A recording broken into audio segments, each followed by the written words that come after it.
Single dad cried in the ER at midnight, until a billionaire widow said, "I know that pain too." The fluorescent lights buzzed overhead, harsh and unforgiving. It was 12:17 a.m., and the emergency room smelled of antiseptic and anxiety.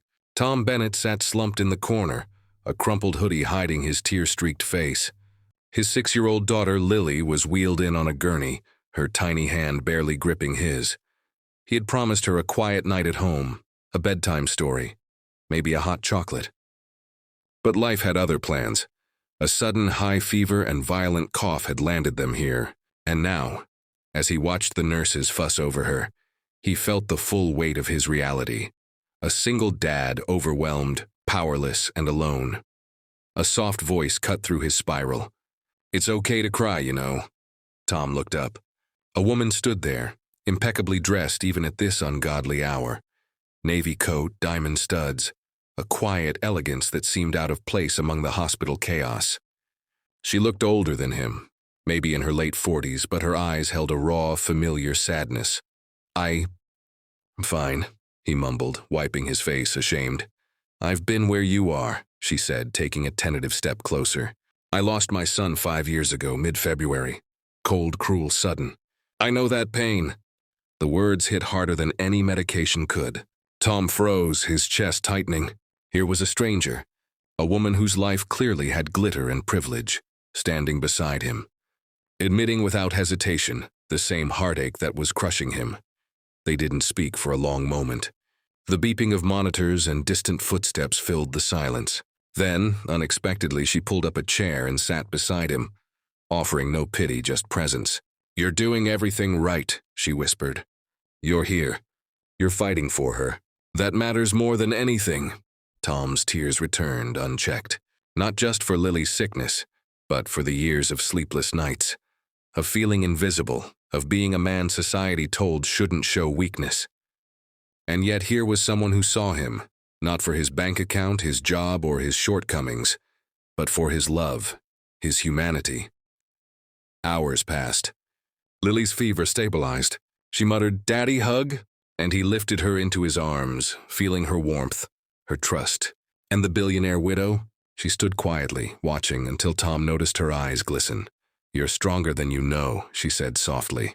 "And someday you'll help someone else the way I'm helping you now by just being here."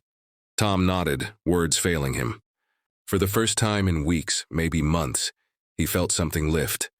The crushing solitude of his struggle lightened by unexpected empathy. As Lily dozed in his arms, he glanced at the woman one last time. "Thank you," he whispered. She simply smiled and walked toward the exit, leaving a note on the chair. "When it feels impossible, remember, someone out there knows your pain, and someone else will feel yours too. Keep going." Tom folded it into his pocket, a small lifeline in his hoodie, and smiled down at Lily. In that midnight ER, amidst beeping machines and fluorescent lights, he realized that sometimes humanity shows up in the most unlikely forms. And sometimes, a stranger's kindness can be the spark that lights your way through the darkest night. The next morning, sunlight spilled weakly through the ER windows. Tom was exhausted, but Lily was finally sitting up, sipping water and giggling at a silly cartoon on her tablet. The whirlwind of the previous night still clung to him, but there was a fragile sense of hope. As he prepared to leave, the receptionist handed him a small envelope. There was no name, just a note. "Lunch on me. You need it more than I do today." Inside was a card with an address, one of the city's quiet cafes. Tom frowned. He didn't know this woman's name, let alone how to repay a gesture like that. But something in him stirred, a mix of curiosity and gratitude. By midday, he found himself walking into the little cafe. Warm light, the smell of fresh coffee and soft music made the world outside seem a little less chaotic. He spotted her immediately, the billionaire widow sitting alone at a corner table, her expression softer, approachable. "You came," she said, smiling gently. Tom hesitated. I don't even know your name." "Margaret," she said. "Margaret Ellis, and you are?" Tom Bennett." He shook her hand. Margaret gestured to the empty chair across from her. "Sit. I want to hear about Lily and about you." For the next hour, Tom talked. About Lily's favorite bedtime stories, the nights he stayed awake listening for her cough, the endless worry and guilt that came with raising her alone. Margaret listened without interruption, nodding, sometimes reaching over to squeeze his hand when the words hit too close to the bone. "And yet here you are," she said quietly when he paused, voice raw. "Still standing. Still fighting. Most people crumble. Most people give up. You didn't. That's bravery, Tom, real bravery." He blinked back tears, feeling a strange mixture of relief and shame. Relief because someone understood. Shame because he had always thought being strong meant hiding pain, not sharing it. Then she leaned forward. "I know a lot about loss. About fear. About feeling powerless.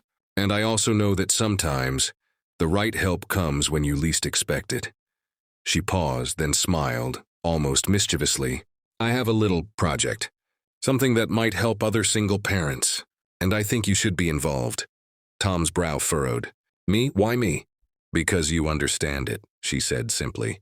"Not from books, not from money, not from theory. You know it in your bones.